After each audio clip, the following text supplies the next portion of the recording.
সাঁকরাইলের রাজগঞ্জ পানিপুর ২ অঞ্চলের এলাকার বছর ৬-এর এক শিশুকন্যা বিকেল থেকে নিখোঁজ ছিল। আলিয়া খাতুন নামের ওই শিশু নিখোঁজ হওয়ার পর বিভিন্ন জায়গায় তল্লাশি চালানো হয়, কিন্তু কোনো সন্ধান পাওয়া যাচ্ছিল না। শনিবার রাতের দিকে বাড়ির লোকজন খবর পান যে গঙ্গার ধারে একটি বস্তা থেকে এক শিশুর দেহ উদ্ধার হয়েছে।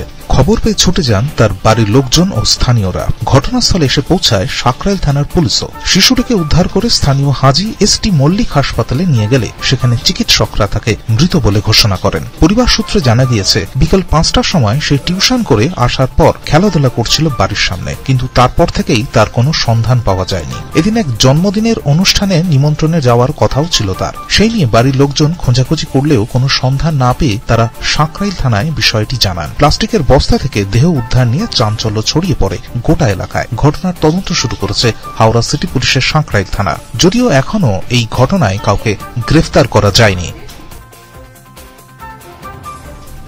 হাওড়া থেকে আইভি আদকের রিপোর্ট, পূবের কলম ডিজিটাল।